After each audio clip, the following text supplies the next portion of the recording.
Today's reality, however, does not dictate the future, and fitness trends such as these are creating a positive turning point in the battle of the bulge. According to the Humane Society of the United States, 70 million stray animals are living in the U.S. right now. Of those 70 million, only 6 to 8 million are actually put in shelters, such as these. Perros de búsqueda utilizaron artículos personales para reconocer el olor de Janet y determinaron que fue aquí donde dio sus últimos pasos. Después de aquí, su rastro se vuelve frío, sin dejar ni un solo indicio de dónde podría estar. No cabe duda que el camino a la confianza con estas aeronaves ha sido una difícil, pero estos espectadores están de acuerdo que a pesar de un pasado negativo, los Ospreys tienen un servicio que ofrecer que solo puede mejorar con el tiempo. The calm in the wind and all the sounds that make up nature are what make up a normal day in the Coronado National Forest Campground in West Arizona. That is why that unfortunate day of June 19th this year, rare chaos in the Rustler Park area of the campground was brought upon the disappearance of 42-year-old Janet Castrejon. That Friday evening, Janet and her mother went for a brief walk to a paying station to pay their nightly dues. When Janet decided to part ways with her mother and reunite with her father at the campground her and her family reserved for a Father's Day weekend getaway. A decision that seized all cause for celebration and became a search party for the daughter of Lidia Castrejon and her husband, Dr. Eduardo Castrejon of Las Cruces. The only time I found out that she was missing is when my wife showed up and asked me, "Is Janet here already?" I said, "No, she's not here." And we started searching. Respondents to the scene included the Castrejon family and their church group, as well as the Cochise County Sheriff's Department.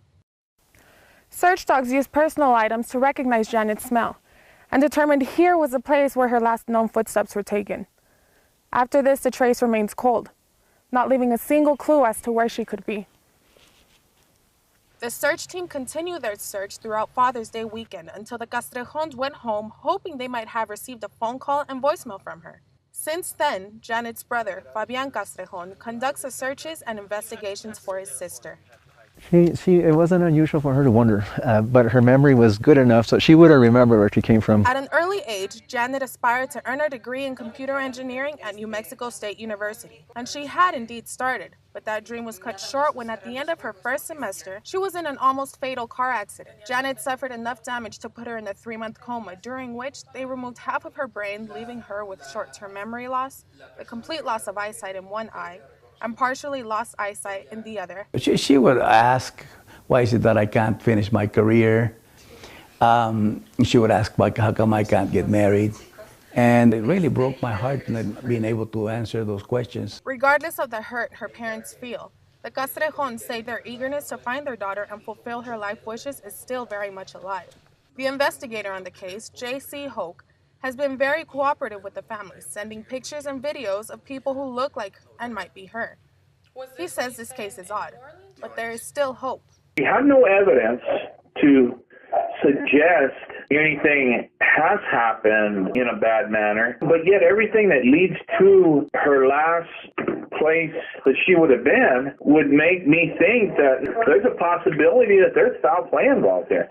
This gives way to the idea that she is somewhere out there in the public's eye. Due to the facts of the case, Hope believes Janet is not in the Arizona mountains. Therefore, she is currently listed as a missing person until given reason to think otherwise. Janet's mother, Lidia Castrejon, is clinging to faith, even with the amount of time that has passed. She says she has faith in God, and that if it is in His will, Janet will come back home. Reporting for News 22, Tanya López. Con la llegada de las aeronaves militares conocidas como B-22 Ospreys, el aeropuerto de Las Cruces recibió más de lo que se ve a primera vista, pues estas han tenido un historial de accidentes que han generado cierta controversia sobre su seguridad percibida. I'd be curious to see, Jonathan Newton, quien formó parte del público quien se juntó para recibir a los Ospreys, dice que a pesar de tener un expediente cuestionable, tiene la curiosidad de saber cómo se comparan a las avionetas alternativas. Alternativas que les falta mucho para poder cumplir con los estándares que tienen estos aviones debido a su facilidad de acceso en tareas militares complejas, las mismas que han añadido a la lista de soldados damnificados.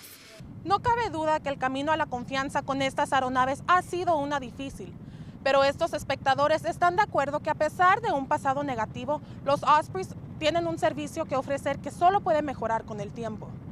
A través de años de pruebas y errores, las ramas militares que han decidido aún poner en uso a los Ospreys lo han hecho con la conciencia de que la estructura se ha construido de manera concreta.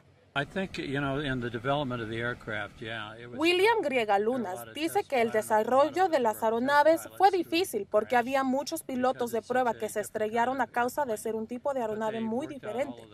Pero según su conocimiento, han mejorado con el tiempo y no tienen ninguna incomodidad sabiendo que se usan. Es que además de su papel en combate, Ospreys también tienen la tarea de asumir reabastecimiento aéreo y misiones de alivio a desastres, y con labores así, no es fácil sacudir la fe en estas aeronaves. Para Noticias 22, Tanya, Betancis.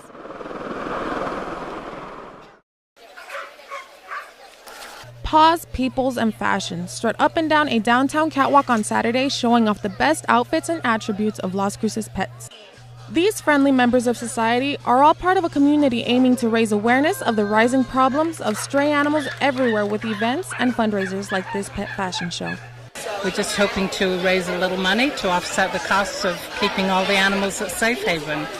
Safe Haven, a location on the west of Las Cruces and a 15-minute drive down East Highway 70 that led us to one of the largest no-kill facilities in the Doña Ana County. According to the Humane Society of the United States, 70 million stray animals are living in the U.S. right now. Of those 70 million, only 6 to 8 million are actually put in shelters, such as these. Safe Haven Animal Sanctuary, or SHAS, currently holds cats and dogs of all ages just looking for someone to play with them.